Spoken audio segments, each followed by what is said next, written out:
எங்களுக்காக மேன்மையான திட்டங்களை வைத்திருக்கிற கிறிஸ்து இயேசுவின் நாமத்தில் உங்களுக்கு என்னுடைய அன்பின் வாழ்த்துக்கள். இந்த நாளிலும் அப்போஸ்தலர் நடவடிக்கைகள் 4ஆம் அதிகாரம் 25ஆம் வசனத்திலிருந்து 30ஆம் வசனம் வரைக்கும் நம்ம தியானிக்க போகிறோம்.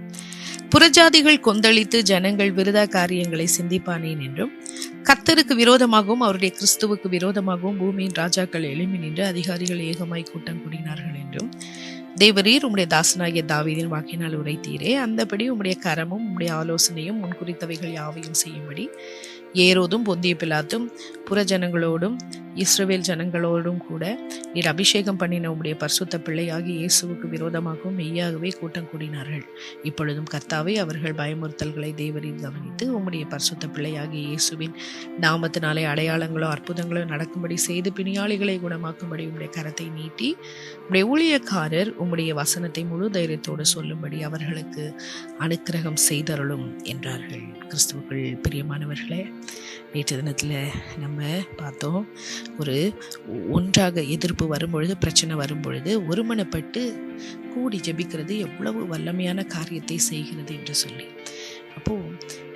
அப்படி நாம் ஜெபிக்கும் போது ஆண்டவருடைய பாதுகாப்பின் கரம் கூட இருக்கும். இப்போ அவங்க என்ன பண்ணாங்க, ஆண்டவரை நோக்கி ஜெபம் பண்ணதுக்கு அப்புறமா அவங்க தைரியமாக பேசுகிறாங்க. என்ன சொல்கிறாங்கன்னு பாருங்க. ஆண்டவர்கிட்ட என்ன சொல்கிறாங்க, ஆண்டவர்கிட்ட தைரியமாக அவர்கள் என்ன பேசுகிறாங்கன்னா, ஆண்டவரே, நீர் இப்படி செய்தீரே, அப்படி செய்தீரே, நீர் உங்களுடைய தாசனாகிய தாவீதுக்கு வாக்கு கொடுத்தீங்களே அப்படின்னு சொல்லி சங்கீத புஸ்தகத்தில் கொடுக்கப்பட்ட வசனத்தை இங்கே 2ஆம் அதிகாரம் 1:2 சொல்லப்பட்டிருக்கிற வசனத்தை இங்கே கோட் பண்ணி அவங்க சொல்கிறாங்க. அப்போது அந்த கொடுக்கப்பட்ட தேவ வார்த்தையை அவங்க என்ன செய்கிறாங்க, நம்பி உறுதியாய் பற்றி கொண்டு அதையே ஆண்டுட்டு சொல்கிறாங்க. நீங்கள் இப்படி செய்தீங்களே, சொன்னீங்களே ஆண்டவரே, உங்களுடைய கரமும் உங்களுடைய ஆலோசனையாவையும் நீங்கள் செய்யும்படி இதெல்லாம் நீங்கள் பண்ணீங்களே ஆண்டவரே, நீர் அபிஷேகம் பண்ணி நம்முடைய பிள்ளைக்கு இயேசு கிறிஸ்துவுக்கு விரோதமாக எழும்பின போது நீங்கள் கவனித்து அதற்கு பதில் தந்தீங்களே ஆண்டவரே என்று சொல்லி அவர்கள் ஆண்டவர்கிட்ட முறையிடுகிறதை நம்ம பார்க்கிறோம். இப்போ நம்முடைய வாழ்க்கையில் கூட பாருங்க, முதலாவது சூழ்நிலைகளிலே, போராட்டங்களிலே கர்த்தருடைய திட்டத்தை நாம் என்ன செய்யணும், நம்ப வேண்டும். ஆண்டவருடைய அனுமதி இல்லாமல் ஒன்றுமே நடக்காது. அப்போது ஆதி திருச்சபையில் இந்த ஒரு சப்பானி சொஸ்தமானது ஆண்டவருடைய சித்தமாக இருக்கிறது. அப்போது இந்த சப்பானி குணமாக்கப்பட்ட பின்பு தான் இந்த இவ்வளோ பெரிய பிரச்சனை வந்துச்சு. அப்போ ஒவ்வொன்றையும் ஆண்டவர் நன்மைக்காக மட்டும்தான் செய்வார். யாரோட வாழ்க்கையிலனா, எல்லாரோட வாழ்க்கையில அல்ல, கர்த்தரை நேசிக்கிற பிள்ளைகளோட வாழ்க்கையில நடக்கிற ஒவ்வொன்றும் நன்மைக்கென்றே. அதனால நாம கலங்க வேண்டியதில்லை. ஆண்டவருடைய திட்டத்தில் இதெல்லாம் நடந்துக்கிட்டே வருது. அதனால நான் ஆண்டவரை மாத்திரம் நம்புவேன், அவருடைய திட்டங்களை மாத்திரம் நம்புவேன். அவர் இன்னைக்கு ஒருபோதும் தீமை செய்யாதவர், தீங்கு செய்யாதவர் என்று சொல்லி தொடர்ந்து நம்ம அவரை சார்ந்து இருக்கும்போது நம்முடைய வாழ்க்கையில் நம்மளை நடத்தி, நாம் நினையாத அறியாத பாதைகளில் நம்மை நடத்தி நம்முடைய முடிவை ஆச்சரியமாய் கர்த்தர் கரத்தில் எடுத்து நடத்துகிறவராக அவர் இருக்கிறார். பின்னாடி திரும்பி பார்க்கும்போது இந்த பாதையெல்லாம் நான் கடந்து வந்தேனே ஏன் அப்படின்னு நம்மளுக்கு புரியும். ஸோ அதில் அப்போ நம்ம என்ன செய்யணும், ஆண்டவருடைய திட்டங்களில் முழுமையாய் நாம் நம்பிக்கையை, நம்ம விசுவாசத்தை அவர் மீது நாம் வைக்க வேண்டும்.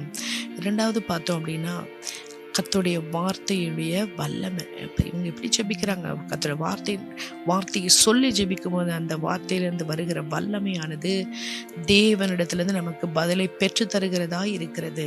ஏன்னா அது தேவனுடைய வார்த்தை, அவரால் சொல்லப்பட்ட வார்த்தை. அப்ப அவரால் சொல்லப்பட்ட வார்த்தையே நம்ம சொல்லி, நீங்க அப்படி சொல்லிருக்கீங்களே ஆண்டவரே, நீங்க எனக்கு செய்யுங்க, அனுக்கிரகம் செய்யுங்க என்று சொல்லி நாம் கர்த்தருடைய வார்த்தையை நமக்கு ஒரு அனுகூலமான ஒரு வார்த்தைகளாக நம்ம பயன்படுத்த வேண்டும். ஒரு வாக்கை பற்றி கொள்ள வேண்டும். அப்போ கர்த்தருடைய வார்த்தையில நம்ம உறுதியாய் நிற்க வேண்டும். 3வது நம்ம பார்த்தோம்னா, இவர்கள் பரிசுத்த ஆவியானவரை சார்ந்து கொண்டிருக்கிறதை நம்ம பார்க்கிறோம். நாமும் பரிசுத்த ஆவியானவரை நம்ம இடுக்கண்களிலே நமக்கு உதவ, ஆறுதலற்ற நேரத்தில், தனிமையின் நேரத்தில், இருள் நம்மை மூடும் போதும், பலவேறு காரணங்களால் நாம் அமிழ்ந்து போகும்போதும் பரிசுத்த ஆவியானவரை சார்ந்து கொள்கிறது ரொம்ப ரொம்ப முக்கியம். ஏன்னா பரிசுத்த ஆவியானவர் நமக்கு நல்ல ஒரு பெஸ்ட் ஃப்ரெண்ட். எல்லா விதத்திலும் எல்லாமானவராய் நம்மை ஆலோசனை தந்து நம்மை ஒரு அன்பாக நமக்கு எல்லா காரியங்களிலும் கர்த்தரை நோக்கி நாம் தொடர்ந்து செல்ல நமக்கு உதவி செய்கிறவர் பரிசுத்த ஆவியானவர் தான். இந்த பரிசுத்த ஆவியானவர் சார்ந்து கொண்டது போல நாமும் பரிசுத்த ஆவியானவரை சார்ந்து வழி நடக்க நம்முடைய அன்பின் கரத்தில், அன்பின் பிதாவின் கரத்தில் நம்மை அர்ப்பணிப்போமா? எங்கள் அன்பின் தெய்வமே, இந்த அப்போஸ்தலர்கள் எப்படி உம்முடைய திட்டங்களை நம்பி உம்மை சார்ந்து கொண்டவர்கள் ஜீவித்தது போல நீங்கள் எங்கள் வாழ்க்கையில செய்ய விரும்புகிற ஒவ்வொரு காரியத்தையும் உம்முடைய கரத்துல வைத்து நாங்கள் ஜெபித்து உம்முடைய சுத்தத்தின்படி வழி நடக்க கர்த்தர் கிருபை தருவீராக. கர்த்தருடைய வார்த்தையை ஆண்டவரே நாங்கள் அப்பா மேலாக மேலோட்டமாக எடுத்துக்கொள்ளாதபடிக்கு கர்த்தருடைய வார்த்தையில உறுதியாய் நிற்க கர்த்தர் எங்களுக்கு கிருபை தாங்க, அனுக்கிரகம் தாங்க செய்யுங்க ஆண்டவரே. பரிசுத்த ஆவியில எப்பொழுதும் சார்ந்திருக்க கர்த்தர் உதவி செய்யும். ஆவியானவரே நீர் வழி நடத்தும். ஆவியானவர் எங்கோ அங்கு விடுதலை உண்டு. அந்த விடுதலையின் ஆவியானவரை பற்றி கொண்டு நாங்கள் சாட்சியாய் ஜீவிக்க கர்த்தர் அனுக்கிரகம் செய்யும். துதி கனமையும் யாவுக்கு செலுத்தி இயேசுவின் நாமத்தில் ஜெபிக்கிறோம் ஜீவனுள்ள நல்ல பிதாவே. ஆமேன், ஆமேன்.